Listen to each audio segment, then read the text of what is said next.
મંદિરની અંદર જોશો તો પહેલા વિચાર કરજો.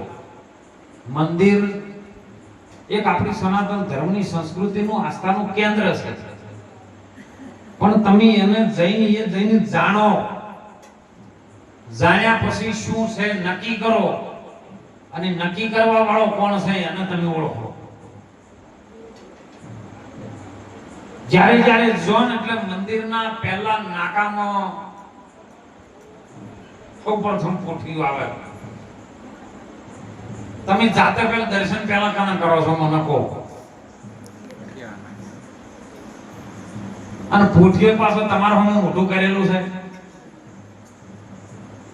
તો તમે જાતે પહેલા પોઠિયું અમુક થોડી કોનમાં ફૂંકે હવે પથરા કોનમાં યાર કોઈ થાય ખરું હે કે અમુક કોનમાં કોક કોત કે મે ભોળો ના કોક રાજી થાય. તારી અંદર જો તું રાજી થાય ને તો બધું રાજી જ છે. અને પોઠિયું છે ને મન છે સાહેબ. મન પોઠિયા જેવું જ છે. જો ન સમજે ગુરુની શાનમાં, કોઈ સંતોની વાતમાં, કોઈ સારા માણસના સંગમાં જો ન ચડે તો મન પોઠિયા જેવું. આગળ હેડે ને એટલે કાચબો, જેને કશ્યપ કહીએ આપણે સંસ્કૃત ભાષામાં, જેને કશ્યપ કહેવાય. અને કશ્યપના તમે જોજો 4 પગ છે, મોઢું છે, પૂંછ છે. કાચબાનું ખુલ્લું પ્રતીક તમે જોવો ને એટલે 4 પગની નિશાની ને મોઢું પહોંચ છે. તો અમાય અંદર તમારું મનના પોઠિયા ઉપરની 5 ઇન્દ્રિયો છે.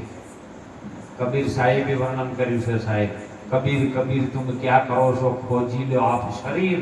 5 ઇન્દ્રિયો તમે જો વશ કરો ને તો તમે જ છો. બીજો કયો ગોતવા જાઓ, બીજો છે જ નહીં તો. અને 5 ઇન્દ્રિયો જ્યારે વશ કરો ને એટલે સીધા તમે મંદિરમાં અંદર જાઓ. મંદિરમાં અંદર જાઓ એટલે સીધી ભોળાનાથને લિંગ અને ભંગ આવશે. મહાપુરુષો કહે છે, હો સંતો કહે છે, અરે ઓ તમને પૂછું બારા એ પૂરા રે ગુરુ, હું તમને પૂછું બારા એ પૂરા રે ગુરુ. આ પાણી રે પવાના બીજ શ્રી કે નહીં. આખું વિશ્વ પોકાર કરે, સંતોનો શાસ્ત્રો પોકાર કરે કે પહેલી ઉપાડી પાવે પૃથ્વી ને પછી પવન અને પાણી. પહેલી ઉપાડી પૃથ્વી, પછી પવન અને પાણી. હવે એ પાણીમાંથી જે પેદાશ કરી છે તમે એને ઓળખો ને પેદાશ કરવા વાળાને ઓળખો. આ બે જુદો. દેહનું ઘડતર ઘડવા વાળો એ કારીગર છે, એ જુદો છે, પણ દેહ પણ એ જુદો છે. તમે દેશને મોનીના વિશ્વ બેહી છે કે આ દેહ છે એ જ હું છું. બસ આટલા જ આતે ભૂલ પડી છે મોટામાં મોટી મનુષ્ય અવતારમાં. અને કેવલ ને કેવલ જો વાત સમજાય ને તો માનવ અવતારમાં સમજાય, બીજા કોઈ અવતારમાં ધનરતભાઈ સમજાવી નથી. અને એમ જતો લિંગ અને ભંગ. લિંગ કહેતા એક તાર થઈ જાય તમારો, મનમાં મોણો બેઠો ને એક લિંગ થઈ જાય. ખબર ના હોય, બેઠો હોય પણ એનું લિંગ મન કયો તો હોય, એની સુરતા કયો લાગેલી હોય. જેમ એક દોર ઉપર જ્યારે નટડી ચડે ને તો એની સુરતાની દોર છે ને એ સાહેબ દોરી ઉપર લાગેલી હોય સુરતા. એવું એક મન થઈ જાય, એને લિંગ કીધું છે. અને એની અંદર જે પ્રગટ થાય છે એની ભંગમાંથી આવે છે. લિંગ અને ભંગમાં એક દેવિયા જોત જળે, એ દેવિયા તમે કોણ રે? પૂછો ને પૂરા પંડિતોને, પૂછો ને છે કે સન્યાસીને તારા નેમના ગુરુ કોણ છે? સાર મોયલી ધાર કોણ? 12 મેઘવર હે એમાં ધાર, અને ધારમાં સાર શબ્દ રૂપે રમી રહ્યો છે ને એ સાર શું છે તમે ગોતો જ કરી. જગત આખું પાણીમાં વળગ્યું છે અને પાણીથી આ બન્યું છે શરીર. અને શરીર જોવતી શરીરથી જોહો ને તે ઉધી પાણી દેખાય. અને એટલે મીરાબાઈના ગુરુ રોહિદાસે એવું કીધું, એ મીરા પાણી કેરિયા પેદાશ, મીરા તારી છે આ કાચી રે. પાણીની જે પેદાશ બની છે હે મીરા એ કાચી છે, અને કાચી છે એક દાડો પડવાની ને. આ પડતો કોઈ કરવાનું છે, બીજું કોઈ કરવાનું નથી. ઘણા મને કે બાપુ સેવા કરવી છે, નડવાનું બંધ કરો. સેવા સીધી કશું કરવાની જરૂર નથી, કોઈ નડવાની જરૂર નહીં. તમે કોઈ નડવાનું બંધ કરો એટલે સીધી સેવા ચાલુ થઈ જાય. એમ એ લિંગ અને ભંગ છે ને એમાં ભોળોનાથ નથી. તમે હોમે જોવો ને કે બાજુમાં હનુમાનજી છે ને હોમે ગણપતિ છે. ગણપતિનું વાહન ઉંદેડો છે ને હનુમાનજી વાનર સ્વરૂપમાં છે. હોમે જોવો તો માં અંબાજીનો સિંહ છે અને ભગવાનની લિંગ પર 3.5 ઓટા મારીને જે બેઠું છે એ શેષ નાગ છે. હવે તમે જોજો વાળું ઉંદેડો નાગ બે કોઈ ભેળા રે ખરા? હાલ તો ચોમાસામાં પાણી આવ્યું ના આવે તો બોલો આપણે તબેલામાં નહીં આવી જતા કેમ આવે છે? પેલા ઉંદર ભાઈને પકડવા અને આપણે બીએ જઈએ છે. હવે ઉંદરના નાગનો મેળ નહીં આવતો, તાર પોઠિયાના વળી સિંહનો મેળ આવે કોઈ દાડો? તોય બોલો અમને કેટલી એકતા કરીએ, ગુરુના વચનમાં બેહી ગયો. ભોળોનાથમાં જોવા તો તમે ભોળાનાથની કોઈ દાડો મૂર્તિ જોઈ તો ભોળોનાથ છે જેવો હે? અમે વાત ના કે ભોળાનાથે ભોગ વાવી અને નીંદે છે ગણેશ. પાર્વતીજી પાણી વાળે છૂટા મેલી કેશ. તો આ ભોળાનાથના કોઈ દાડે આપણે દર્શન કર્યા છે? આખું જગત કે શ્રાવણ મહિનામાં આપણે ભોળાનાથના દર્શન કરવા દો. હવે આમાં ભોળાનાથની મૂર્તિ કી બાત છે મને કહો કે તમે શેના દર્શન કર્યા કહો? કબીર સાહેબ કહે છે કે આ સુન મેરી બુનિયા ને આપ મોએ તો ડૂબ ગઈ દુનિયા. તો તારા દીદારમાં દર્શન કરી લે. अनुमान का आसरा छोड़ दे बंदा, उलट कर देख ले अपना. जो देदार पाया ते आपना तो फिर जात किसी का जपना. ये संसार ની અંદર તમે જજો પણ જોણજો. જોણવાની જેવી વસ્તુ છે કે ઓમાં છે એમાં છે કે નહીં અને નક્કી થઈ જાય ને. કારણ તમને તમારા અંદર રામ સાચો દેખાય, ભોળોનાથ સાચો દેખાય. અને એટલે મહાપુરુષો જગાડી રહ્યા છે જાગો જાગો. અરે જાગો મોટા જોગના પેલી, મોટા મુનિવાર સંતોને તેડાવો મારા વીરા.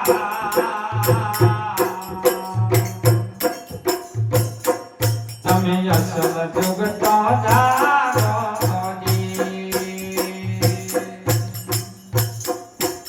જાગો મોટા મુનિવાર સંતોને તેડાવો મારા વીરા.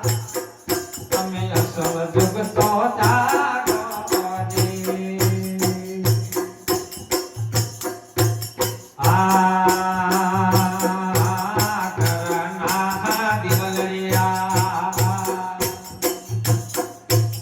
ઘરના દિવલડા પ્રગટાવી શકો ના તો મારા ઘેર દીવડાન કરો મારા વીરા. તમે અસલ જુગતો જાગો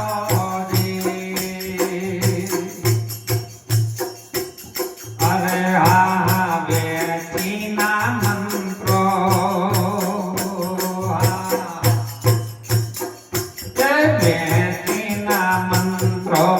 જોડી ના શકો તો તમે વસીયલ ને સીધ ને જગાડો મારા વીરા. તમે અસલ જુગતો જાગો આ ગુરુજી ના મંત્રો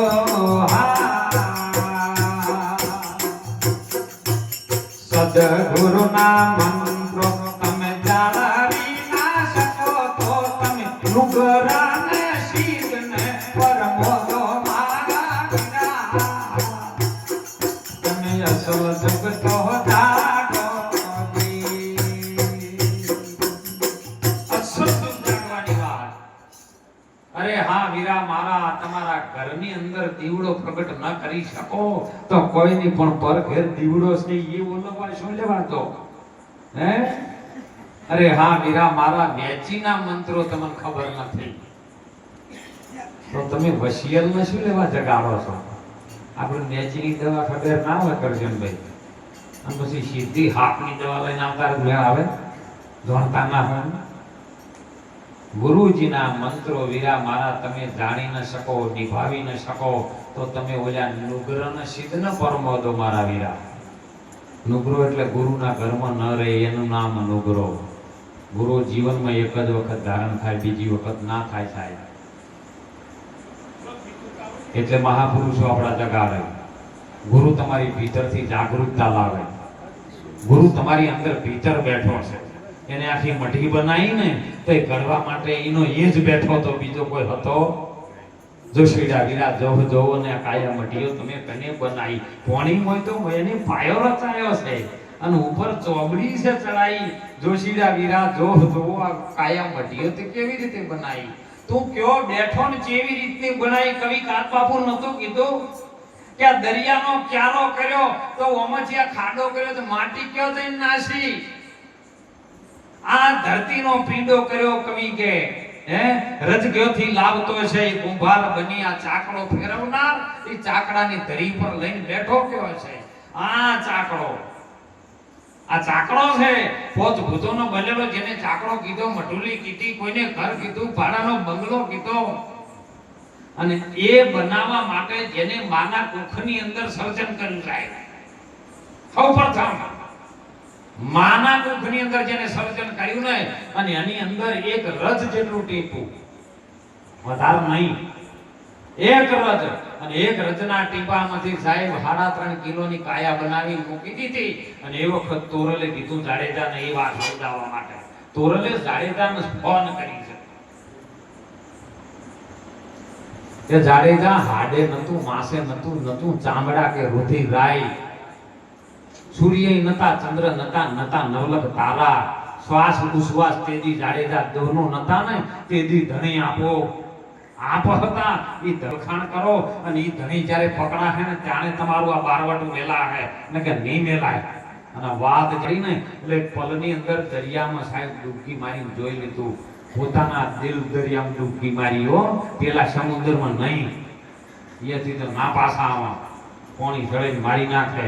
પણ પોતાની અંદર ભીતર વર્તી વાળી કાઢી નાખજો કલશણ ને મોયલી કેવળ કરી લ્યો કાયા રે.